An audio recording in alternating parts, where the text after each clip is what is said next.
ओम श्री गुरुभ्यो नमः. आता मी विज्ञाननांनी लिहिलेल्या जीवनगीता या पुस्तकातील पान क्रमांक 29 म्हणजे अध्याय 5व्याचा जो अर्धा भाग ठेवलेला तो मी वाचायला सुरुवात करत आहे.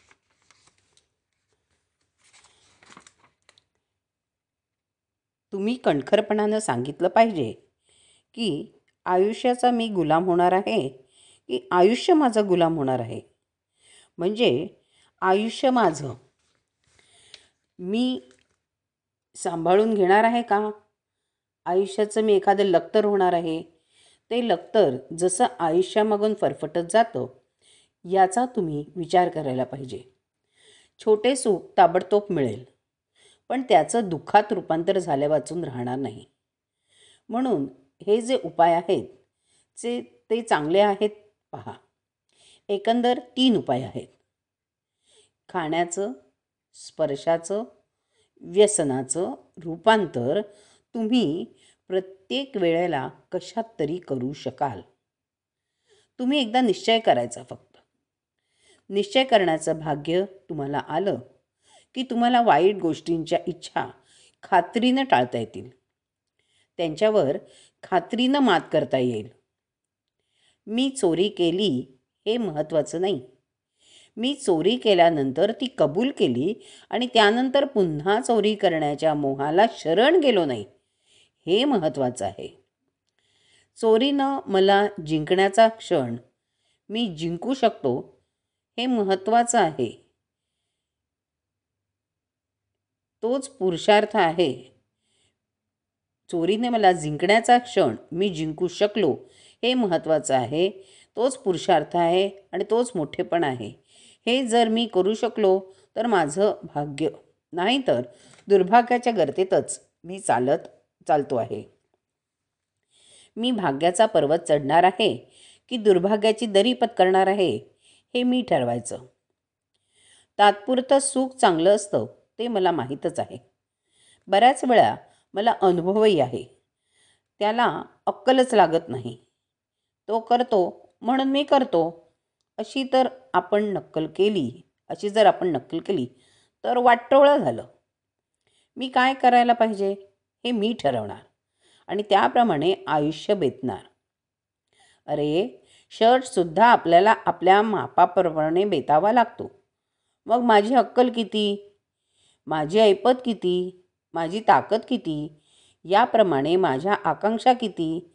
त्या आकांक्षा जर मोठ्या असतील तर मी थांबायला पाहिजे. हे थांबवणं ज्याला जमलं नाही त्याचं आयुष्य थांबलं, त्याचं भाग्य थांबलं. केव्हा तरी आपल्याला हे थांबावं लागेल. जगायचं म्हणून गती निर्माण झाली आणि गती निर्माण झाली की अस्वस्थता निर्माण झाली. अस्वस्थता निर्माण झाली की ज्या प्रकारची अस्वस्थता निर्माण झाली ती चांगली का वाईट, मला शोभते की नाही याचा स्वतःशी विचार करायचा. तिने ताबडतोब सुख मिळत असेल तर अधिक सतर्क राहायचं, कारण त्याचं रूपांतर ताबडतोब दुःखात होणार आहे हे मला माहीत आहे. लगेच, नंतर, केव्हा तरी हे होणार आहे. जितकं उशिरा होईल तितकं माझं जास्ती वाटोळं करेल. म्हणून मी तिथे थांबायचं आणि माझ्या मनात आणि माझ्यात निर्माण झालेली अस्वस्थता, त्यातनं निर्माण झालेली शक्ती याचा मी थांबून विचार करायला पाहिजे की मी आता असं करून चालणार नाही.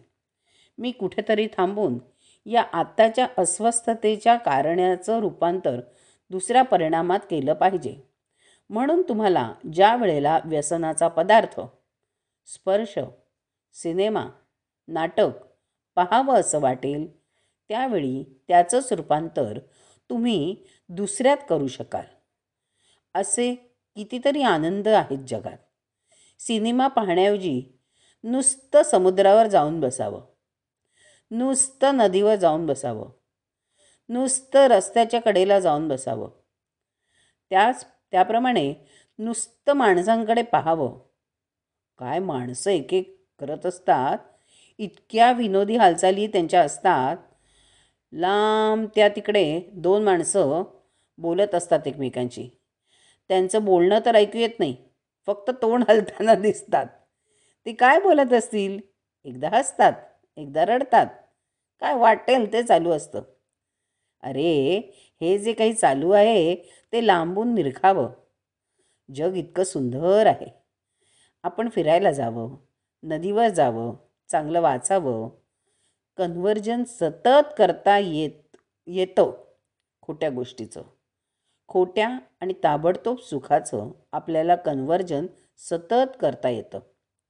अभ्यासाचं प्रेम बाळगावं. सृष्टीबद्दलचा विचार करावा. चिंता करीतो विश्वाची. छोट्या रामदासाला विचारलं त्याच्या आईने, काय करतोस रे नारायणा? खिडकीबाहेर पाहत त्याने उत्तर दिलं, चिंता करीतो विश्वाची. जग कसं निर्माण झालं याची चिंता करतो आहे. काय या जगाचं होणार याची चिंता करतो आहे. आम्ही आमचीच चिंता करत बसलो आहोत. तुम्ही तुमच्यातच गुंतला आहात. देव कशाला तुमच्यात गुंतेल? देव म्हणजे निसर्ग, हे सगळं विश्व, या विश्वाचे नियम. या नियमांना जर तुम्ही समजलात तर ते तुम्हाला समजतील, नाहीतर कसं होईल? ते नियम हे आहेत की दुःखाचं रूपांतर सुखात होतं, सुखाचं रूपांतर दुःखात होतं. म्हणून तुम्ही या पद्धतीनं कन्व्हर्जन एकमेकात करायला शिका. निराशेचं मुळीच कारण नाही. वाईट विचार मनात आला तर तो काढायचा कसा याचा विचार करा.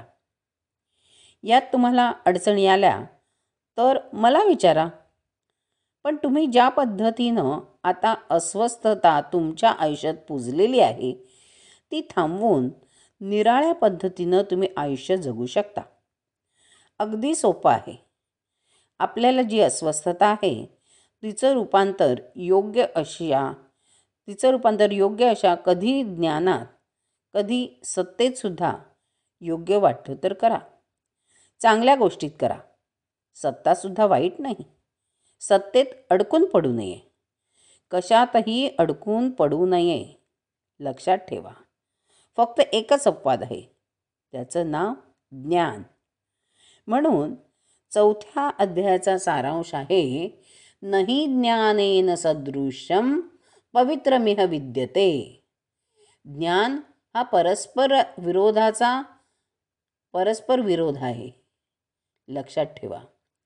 दुसऱ्या सगळ्या जगातल्या गोष्टी दिल्या म्हणजे कमी होतात, घेतल्या म्हणजे त्यांचं कर्ज वाढतं. फक्त ज्ञानाचं कर्ज वाढत नाही आणि ते दिलं म्हणजे वाढतच राहतं. मी ज्यावेळी 10 वेळेला, 100 वेळेला, 101व्या वेळेला गीतेवर बोलत राहीन त्यावेळी आणखीन चांगलं सांगू शकेन, आणखीन चांगली उदाहरणं देऊ शकेन. ज्ञान हे देताना वाढत असतं. एखादा डॉक्टर किंवा वकील असतो, त्याचं कसब प्रत्येक केसबरोबर वाढत असतं. प्रत्येक केसबरोबर तो अधिकाधिक शहाणा होत असतो, कारण तो लोकांना ज्ञान देत असतो, घेत असतो. चांगलं कसं वागावं, चांगली प्रकृती कशी ठेवावी हे तो सांगत असतो. अनुभवी शिक्षक असाच तयार होतो. एखाद्याला आपण म्हणतो की हा 20 वर्षे अतिशय छान शिकवतो. का? तर विद्यार्थ्यांनी त्याला शिकवलेलं असतं. शिकवताच तुम्ही शिकत असता. जितकं लोकांना शिकवाल, लोकांना सांगाल, तेवढे तुम्ही अधिक चांगले व्हाल. त्यावेळी लोकांवर तुम्ही उपकार करत नाहीत, स्वतःवरच उपकार करता. म्हणून सत्कृत्य करताना मी तुम्हाला हेच सांगत असतो. लोकांसाठी दुःख स्वीकार कराल तोपर्यंत तुम्हाला मिळत राहील. या विधानाप्रमाणे ज्ञानाच्या बाबतीत हे अधिक खरं आहे. ज्ञान द्या लोकांना. ज्ञान हे तुम्हाला समजलं ते सगळीकडे जाऊन सांगा. त्यासाठी थोडा वेळ राखून ठेवा.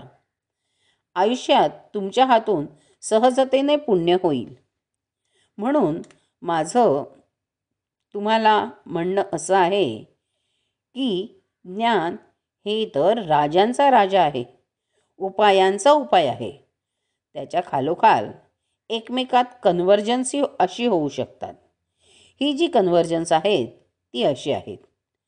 एखाद्याला व्यसन आहे, मग व्यसनाऐवजी मी खाईन, भरपूर खाईन, वडे खाईन.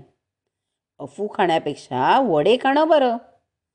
मग तिथनं खाली, मग निर्मिती करीन, काहीतरी चांगलं करीन. एखादं यंत्र बांधण्यात मी माझी शक्ती खर्च करीन. हळूहळू उलट्या बाजूला जावं, मोहाच्या बाजूला जाऊ नये. मोहातून सुटण्याचा तो मार्ग आहे आणि तो मार्ग आपण ज्ञान घेतल्याशिवाय मिळणार नाही. सुखाच्या दरीच्या खोलपणात मी गेलो तर माझं वाटोळं होईल. उंचीच्या बाजूनं मी कसा चढत जाईन हे मी पाहिलं पाहिजे. आणि त्या पद्धतीनं विचार करताना 3 भाग यात येतात.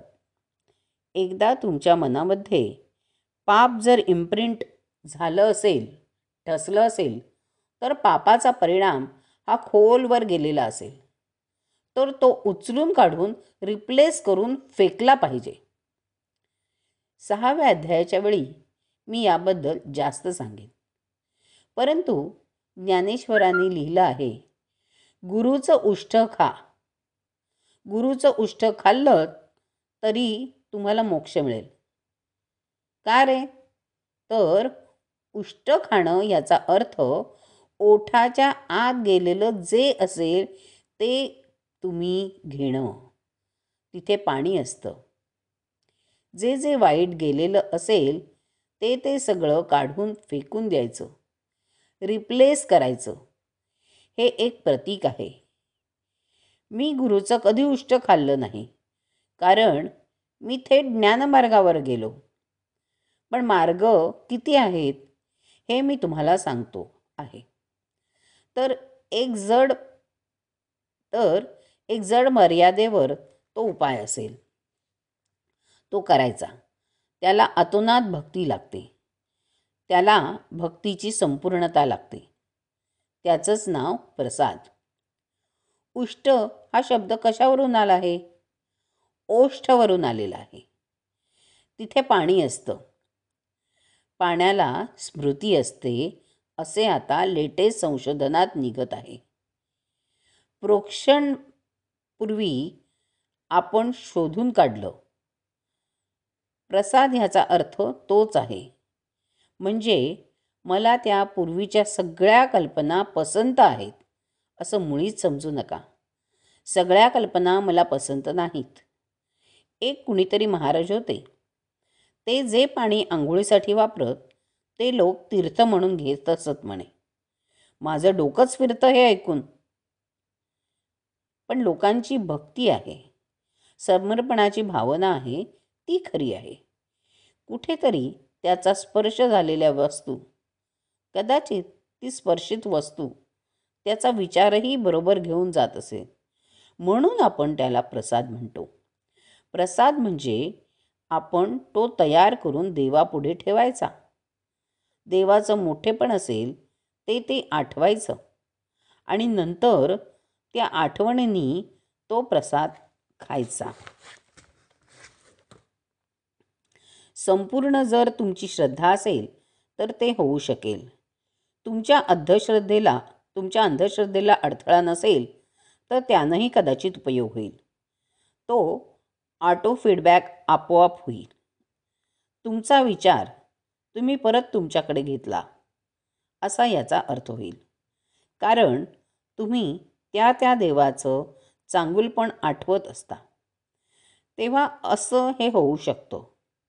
तुम्हाला ज्या पद्धतीनं पाहिजे असेल त्या पद्धतीनं तुम्ही हे पत्करू शकाल. स्पर्श आहे, गंध आहे, अनेक गोष्टींनी फीडबॅक होऊ शकतात. पण सगळ्यात महत्त्वाची गोष्ट मी तुम्हाला सांगतो आहे की उत्तमात उत्तम मार्ग एकच आहे आणि तो म्हणजे ज्ञानाच्या पातळीवर या. मुळात तुम्ही स्पर्शापर्यंत जाऊच नका. स्पर्शापर्यंत गेलात तर मग मॅटरचा संबंध येतो, वस्तूचा संबंध येतो, मग तिथे नाईलाज होतो. पण ही थोडी तांत्रिक गोष्ट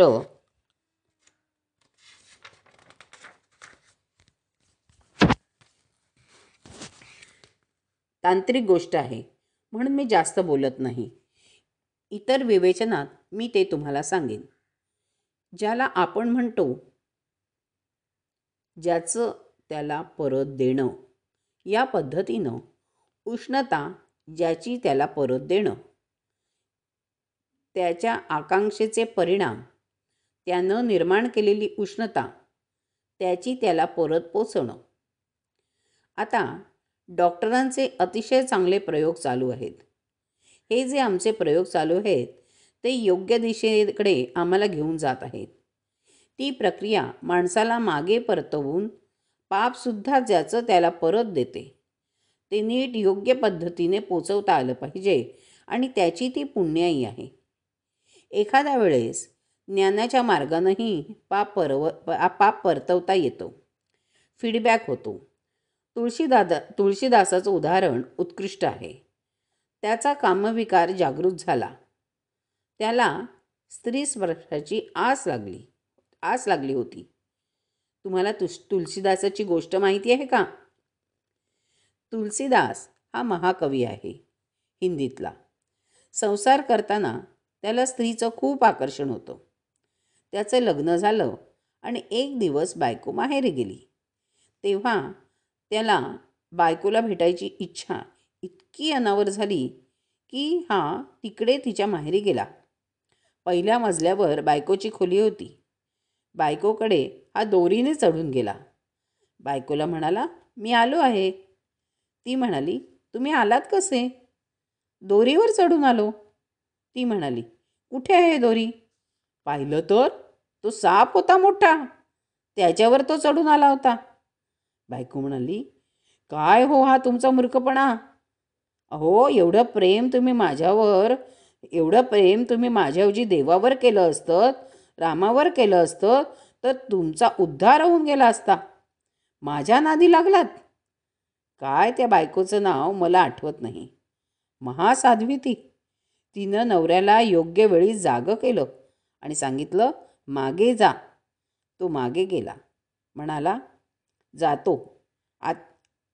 जातो, माझे डोळे आज उघडले आहेत. तो मागे गेला आणि पुन्हा संसारात परतला नाही. अरे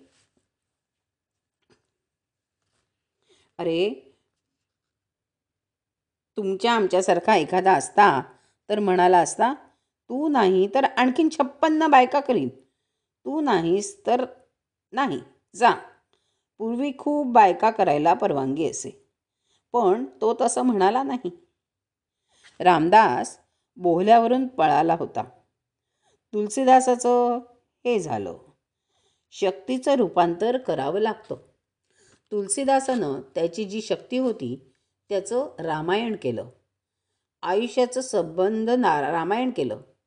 कसा देव तरी शोधून काढला भक्ती करायला, की ज्या रामानं हक्काची सीता असून प्रजेच्या कर्तव्यासाठी फेकून दिली.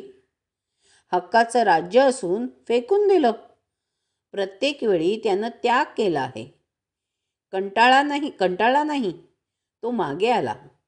असं ज्याने केलं त्या माणसाचे आपण शिष्य आहोत. त्या परंपरेचे आपण धनी आहोत. शक्तीचं रूपांतर कसं होत गेलं हे मी तुम्हाला सांगतो आहे. रामदासांनी केलं, तुलसीदासानं केलं, रामाने केलं.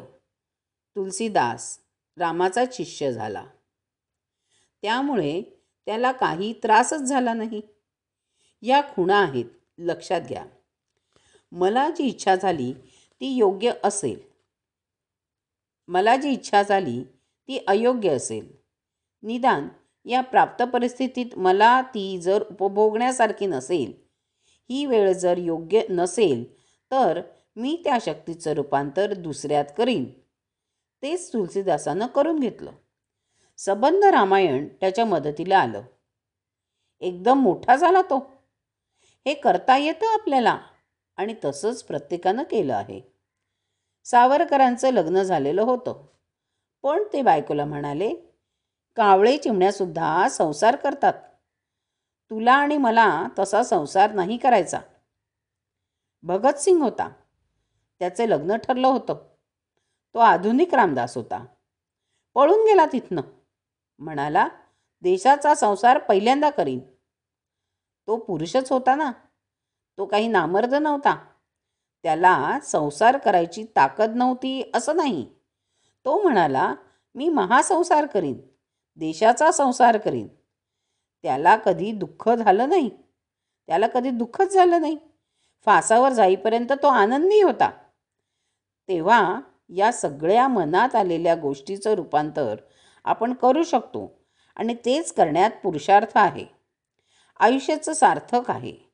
योग्य वेळी योग्य गोष्टी कराव्यात. मध्यंतरी अवेळी काही करू नये. यासाठी गीतेच्या या 5व्या अध्यायाचा सारांश लक्षात ठेवा की सुखाचं रूपांतर दुःखात होतं आणि दुःखाचं रूपांतर सुखात होतं. मी स्वतःच्या मदतीला सतत धावतो आहे. दुसऱ्याच्या मदतीला धावण्याचं भाग्य घेईन. संस्कृतमध्ये एक सुंदर कविता आहे. फार छान कल्पना आहे. पौर्णिमेचा चंद्र सगळ्या जगाला प्रकाश देतो आणि त्याच्या अंगावर डाग आहेत. लांबूनही हे डाग दिसतात. कोणाला सशासारखे दिसतात, कोणाला हरणासारखे दिसतात. कवीनं कल्पना केली आहे. जसा एखादा निंदक विचारतो तसं चंद्राला विचारलं आहे की, अरे चंद्रा, तू जगाला स्वच्छ करायला निघाला आहेस. तुझ्या चांदण्यात सगळे नाहून निघाले आहे आणि तुझ्या स्वतःचंच अंग तुला का स्वच्छ करता येईना? तुझं अंग घाणेरडं, डागाळलेलं आहे. ते डाग तुला काढता येत नाहीत का? यावर पुढं कवीनं उत्तर दिलं आहे. तो म्हणाला, चंद्राचं बरोबर आहे. आम्ही चूक आहोत. असला विचार करणारे निंदक चूक आहेत. दुसऱ्याला प्रकाश देता देता तो स्वतः स्वच्छ व्हायचंही विसरून जातो. हे त्याला उत्तर आहे. केवढं मोठं उत्तर आहे. शूद्रपणा आपण कशाला करत बसतो? दुसऱ्याचे डाग का पाहत राहतो? माझ्याकडे एक कोड असलेला माणूस आला. तो विचारायला लागला, स्वामीजी, माझ्या तोंडावर कोड आहे. लोक मला हसतात. मी त्याला म्हटलं, तुझ्या तोंडावर कोड आहे, मग तू असं काही कर की लोक तुझ्या चांगल्या कामाला हसतील. तू चांगलं काम करायला सुरुवात कर. लोक तुझं कोड विसरतील. तू करून पहा. तो म्हणाला, मला वाटलं होतं तुम्ही काही औषध द्याल. मी म्हटलं, याला काही औषध असतंच असं नाही. ज्याचा कामविकार जागृत झाला त्याला 2 तऱ्हेचे धोके असतात. एक हिस्टेरियाचा आणि कदाचित हा सुद्धा कोडाचा असतो. तेव्हा परिस्थिती अशी की तुम्हाला ज्या पद्धतीनं याचा विचार करायचा त्या पद्धतीनं करा. डागाला काय भीता? तुम्ही कारण बदला ना. तुम्हाला डागही शोभून जाईल. लहानपणी मी नाटकात छान काम करीत असे. मी एकदा नायकाचं, एकदा विदूषकाचं, एकदा खलनायकाचं अशी अनेक कामं केली. आचार्य अत्रेंनी मला पहिलं बक्षीस देऊन टाकलं. आता माझा आवाज भसाडा आहे, पण मी लहानपणी चांगलं गात असे. त्यावेळी मी संन्याशाकडे गेलो. त्यावेळी दिसण्याची गोष्ट सोडून दिली आणि एका माणसासाठी माझ्या तोंडावरचा काळा डाग आहे तो वाढवला. काही लोकांसाठी मी जाळून घेतलं. सबंध शरीर गेलं तरी हरकत नाही. लोकांसाठी मी काहीही करीन. पण विद्रूपता येवो, जखमा होत, फक्त लोकांसाठी आपण जगायचं असा निश्चय केला. कोडाची गोष्ट सांगितली. तो माणूस अजून साधक आहे. नंतर त्याच्या तोंडावरच्या कोडाचं काही वाटेनासं झालं. हे महत्त्वाचं आहे. मला काही माणसं विचारतात, औषध आहे का? मी म्हणतो, कशासाठी? अच्युत बळवंत कोल्हटकरांनी एक गमतीशीर गोष्ट सांगितली आहे. ते म्हणाले, या कोडाच्या जाहिराती येतात पांढरे गोड जाण्यासाठी, अमुक अमुक औषध मिळेल. कोल्हटकर म्हणाले, गेल्या पिढीतील विनोदी लेखक त्यांनी यावर टीका केली होती. ते म्हणाले, या वर्तमानपत्रात जाहिराती छापतात, त्यामुळे कोड बरे झाल्याचं फारसं काही मला कळलं नाही. एकच झालं, पांढऱ्या जागा काळ्या झाल्यामुळे वर्तमानपत्राला फायदा झाला. पांढऱ्या कागदावर काळ्या जाहिराती, त्यामुळे ते कोड मात्र वर्तमानपत्रात छापून आलेलं आहे आणि त्यांना पैसेही मिळाले आहेत. त्यांचा तेवढा फायदा झाला आहे. कुरूपता एवढी भयंकर आहे का? त्या कुरूपतेचं कारण चांगलं आहे, वैभवशाली आहे, मोठं आहे. ती कुरूपतासुद्धा सुंदरच असते आणि त्याचं कारण नाही आणि ज्याचं कारण नाही, निष्कारण अशा सौंदर्याच्या मोहात आपण फसलो तर सगळं गेलं. म्हणून आपण पुन्हा पुन्हा विचार केला पाहिजे की मी मुळापाशी जाऊन पाहणार आहे का? मला कुठे थांबायचं आहे? कातड्यापाशी थांबायचं आहे का? कातड्यावरच आपण सगळे सुखाचे हिशोब करतो आहोत. त्या पलीकडे काही आहे का? तुमच्यापैकी कोणी बायोलॉजी विषय घेतला असेल तर तुम्हाला माहीत असेल की आपल्या अंगावरची कातडी मेलेली असते.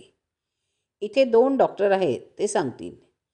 आपल्या अंगावरच्या 2 गोष्टी मेलेल्या असतात.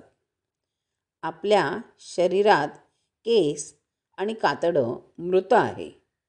आपल्या सगळ्या सौंदर्याच्या व्याख्या अशा आहेत की लांब केस आहेत का, कुरळे केस आहेत का, मऊ आहेत का? ते सगळं खोटं आहे, मेलेलं आहे. त्याच्या मागे जिवंत माणसं नाचत बसतात. आपण निदान त्याच्यापाशी थांबू तरी नये. त्या पलीकडे जावं, उंच पाहावं, परापर्यंत जावं. परा, पश्यन्ती, मध्यमा, वैखरी. अरे, तुम्हाला जर वैखरी एवढं सुख देत असेल तर परा केवढं सुख देईल? एकदम पलीकडे जा. परीस म्हणजे काय? वाङ्मयात अशी कल्पना आहे की तो लोखंडाला लावला की सोनं होतं. सगळे लोक आज सोन्याच्या मागे लागले आहे. म्हणजे सोन्यासारख्या बायकोच्या आणि तिला मढवलेल्या सोन्याच्या, दोन्ही गोष्टींच्या मागे लागलेले हे लोक आहेत. काही दोन्ही गोष्टींच्या मागे लागलेले हे लोक आहेत. काही थोडे लोक कष्ट करून परीस कुठे मिळतो का हे पाहतात. कबीराची एक सुरेख कल्पना आहे. तो म्हणतो, अरे, हा परीस कोणी निर्माण केला याची जिज्ञासा का बाळगत नाही? परीस कोणी निर्माण केला ह्याच्या मागे जा ना, म्हणजे तुम्ही त्या सुखाच्या खऱ्या निधानापाशी जाल. उंच आकांक्षा बाळगा, मोठ्या प्रचंड बाळगा. कुठे छोट्या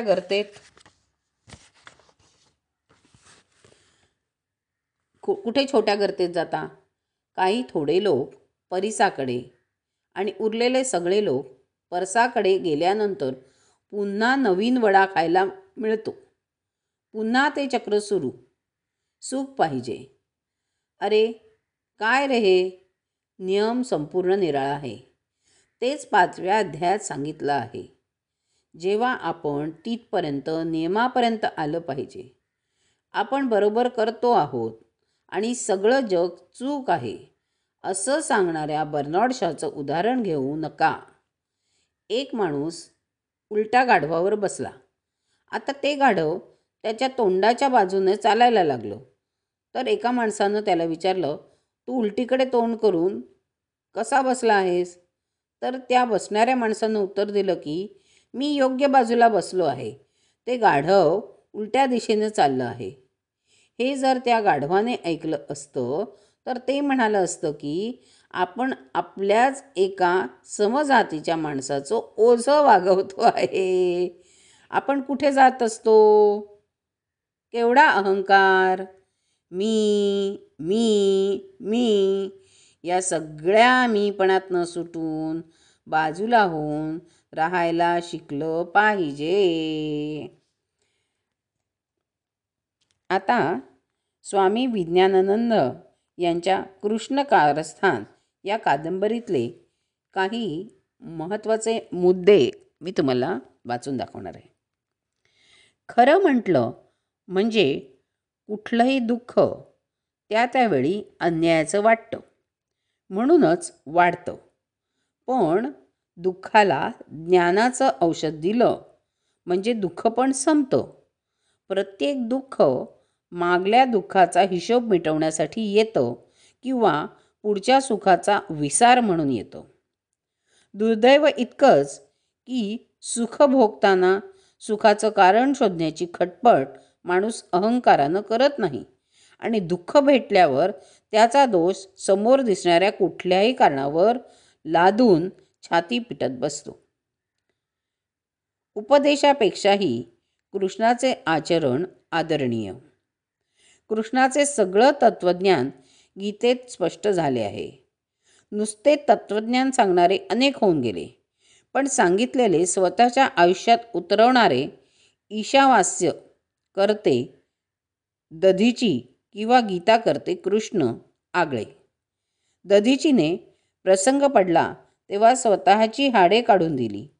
कृष्णाने प्रत्येक प्रसंगात स्वतःचे शरीर झिजवले आणि अखेर लोकांसाठी केलेल्या चुकीचे प्रायश्चित्तसुद्धा स्वतःचा पाश फोडून तोडून चेचून घेऊन पत्करले. ओम शांती शांती शांती.